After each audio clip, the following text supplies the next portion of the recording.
What's up? I'm Dan Fredenberg, and this is another Chance Encounter.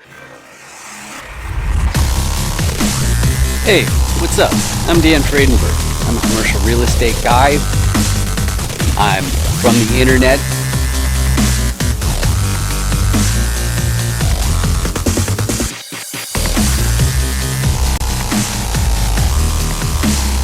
Power line today is kind of close. What's up again? This is Dan Fredenberg.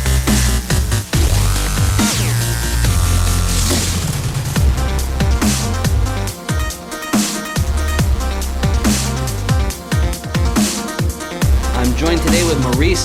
Oh boy, Philogene? Philogene, is that how Got you? it, bro. You got it. Yes. Yeah, linguistics for the win. Yeah. So, for those of you in the audience who haven't seen any Chance Encounters before, what we do is I interview commercial real estate investors and I say, all right, I've narrowed down the motivations for getting your next commercial deal down to five. Which one's you? Then I go through the six different roles in a commercial deal and I say, which one is your core competency that you'd be most likely to contribute to your next deal? And then we move on. But the first thing, because it's so important to everybody's success, is introducing yourself. So, Maurice, could you please introduce yourself for the audience? Sure. My name is Maurice Philogene. I live in the Washington, D.C. area by way of New York and Boston. I've been in real estate now since 2002, primarily now doing large scale multifamily across the Southeast and middle of the country, but as well, I'm developing real estate in the Mediterranean, specifically on the island of Cyprus.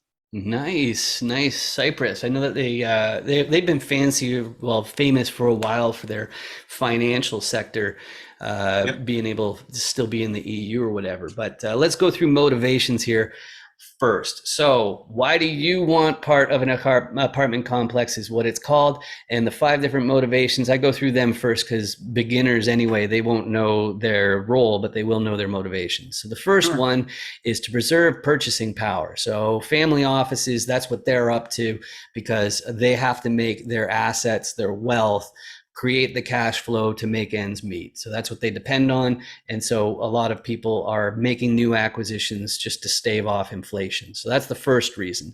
The second reason is my one, which is trading time for wealth. My background's in technology, specifically it was in marketing, digital marketing, and all that kind of fun stuff. And the problem is that if I want to accumulate wealth and a legacy for my family or anything like that, I have to pay income tax on my income first. And it makes more sense to actually be an operator, be in the business, and then that way you're getting rewarded for your time and effort with wealth rather than income.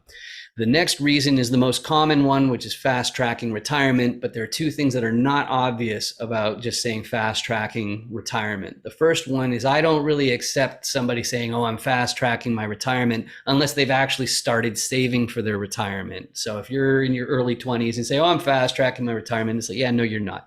The second thing is it means that there's an end point in mind. Some people, they'll keep hustling and hustling until the day that they die. But other people, maybe once they become an accredited investor, they might say, hey, I'm going to move to the Philippines and, just not have any cell phones anymore. But that's in stark contrast to the next group, which they're so ambitious, they want to buy their entire hometown. So they're never going to quit. Okay. These are very useful people to have in your GP group just because you know that they're not going to move to the Philippines and Yeah. live on the beach. But the last reason is in a little bit of contrast to that, which is they want to help a sector of society. They have some sort of irrational needs to help tenants.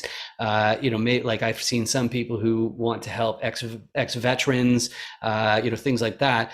Some people it's animals, but the big thing is that when it comes to accumulating wealth, that's got to be one of the best vehicles for helping society. Because like, when 100%. was the last time you saw a librarian's name over the door of a hospital?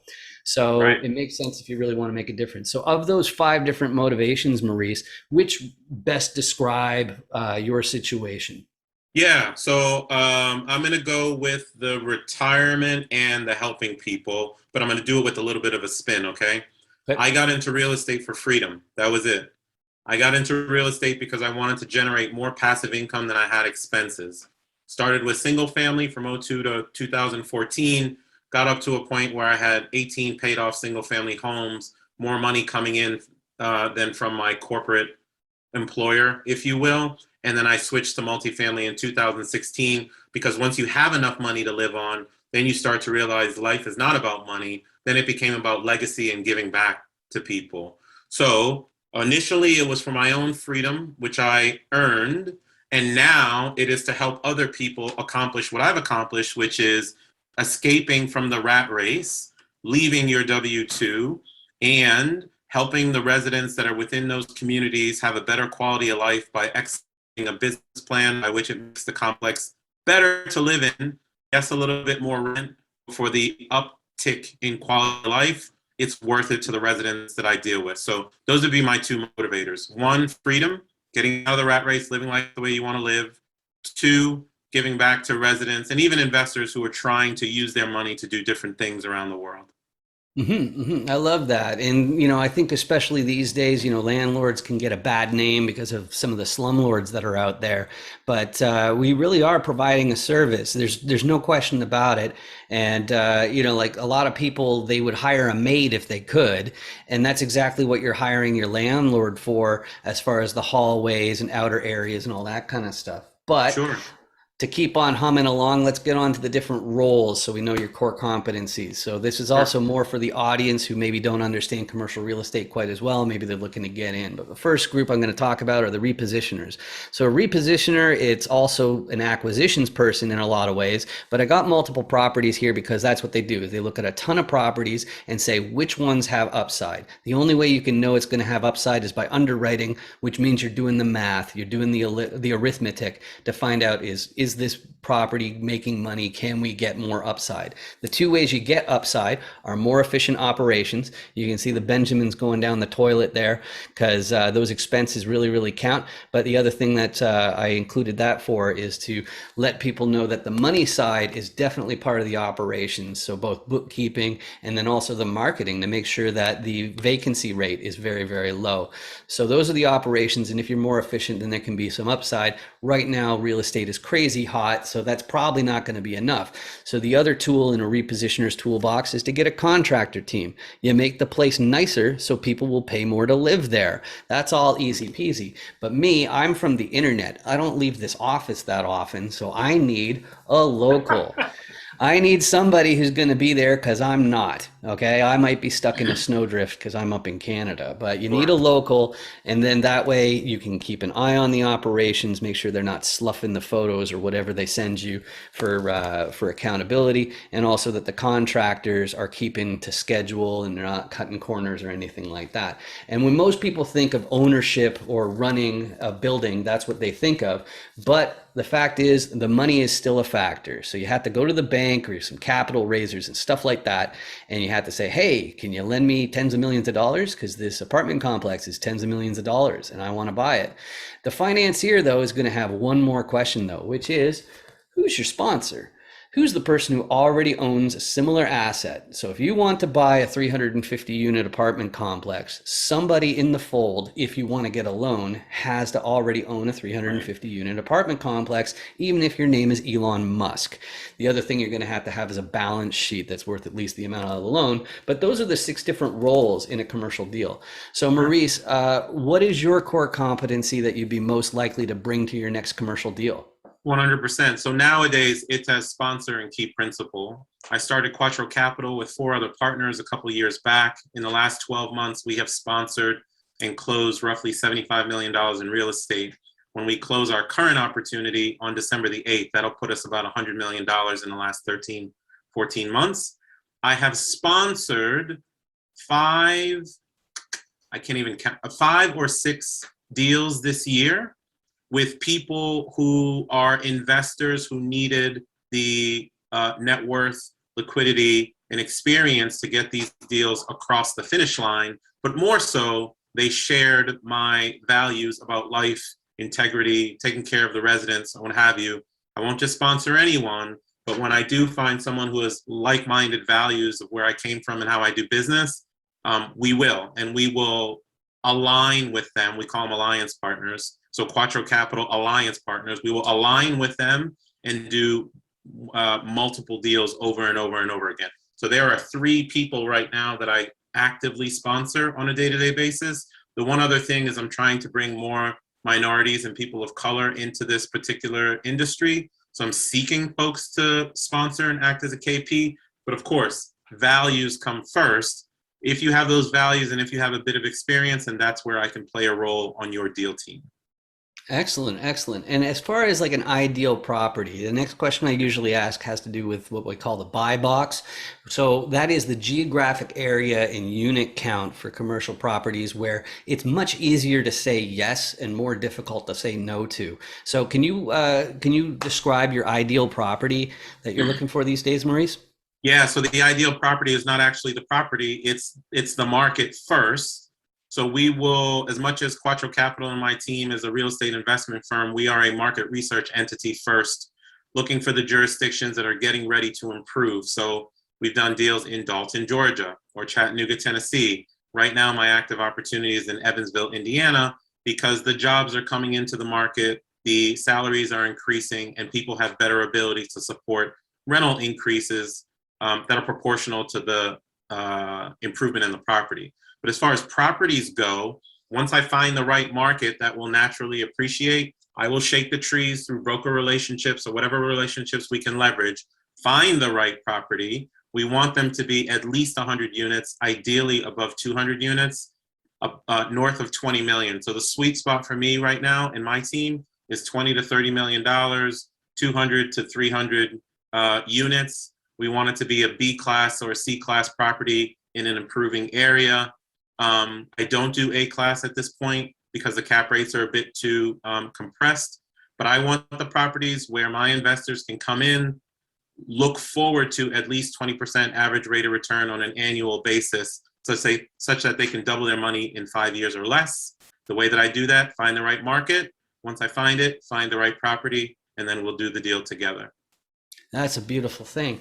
Now, for you in the audience, there's one thing I need to tell you real quick, which is that the SEC has restrictions about what you're allowed to do online in terms of capital raising and all that kind of thing. The big no-no is you're not allowed to entice investors, especially if you're going to do a 506B filing. 506C, it's fine, but they have to be accredited investors, which is another term for millionaire or high earner. So without, just for argument's sake, let's not entice investors, but commercial real estate people in general are so helpful, but there's always a type of person that you can help more than anything else. You've mentioned a few, but if you could describe the person that you could help more than anybody else without breaking the law, please go ahead. I know exactly what you mean. Listen, the real estate to me, just like any other asset class, is just a way for people to improve their financial position, but also achieve life goals. But in a lot of ways, a lot of folks just don't have access to private placements, if you will, or certain opportunities. Just like you said, the SEC has very particular laws related to that. If it's a 506B, then you can be a sophisticated investor, someone who has pretty good financial knowledge, has probably been working for at least 10 years, if you will, has sound fundamentals around their financials, not necessarily in, neck deep in debt, and are just sound. But then there are also deals called 506Cs, which are for accredited investors, people of a certain net worth, either individually or jointly with their spouse. You can look up those rules. Just go to Google and look up accredited investor and what that means. The type of deal that we do, at least in my space, we try to focus on 506Bs. And the reason why is because I tend to be very equal opportunity. I want as many people who have access to good real estate opportunities to have access. If we can build a relationship and learn about each other over a long period of time and follow all SEC guidelines and talk about a particular opportunity, that's where the sweet spot is for me, helping people be involved who generally wouldn't know how to invest in passive opportunities. Yeah, I love that. And it's a huge thing for me because I just see like as far as like the separation between the top and the bottom economic classes of society, it's so clear that, like Wall Street and the big monies, like they can go ahead and scoop stuff up and they can pay a premium and not leave a whole lot of, like hopefully double digit growth or anywhere near Right. there. So it's really tough for somebody who's middle class or lower who's trying to make all this stuff happen. So that's why I really try to support this. But I got a couple things to say to you in the audience. One is, if you don't know me, my background, I'm in the website tech business. I've always worked for the last 11 years or so in online businesses, the websites that are actually making money, seven figures or more. And what I do is I do the lead capture, the lead generation, and more importantly, the sales funnels that actually get people through whatever it is. And I do that for repositioners and sponsors to try and increase the size of their network. But I have a favor to ask you, which is if you look under my hand here, you'll see a red button that is terrible. It's evil. It means that YouTube isn't paying me. If it's red, they are not paying me. If you click it, it turns gray, and then YouTube will start to pay me for these videos instead of me paying for these videos. So pretty please, with sugar on top, hit the subscribe button. It doesn't cost you anything. It just means my videos might end up on your list of suggestions. And even then, there's no guarantee. But Maurice, this has been fantastic getting to know you. Thank you so much for joining. My pleasure. Thanks for having me on.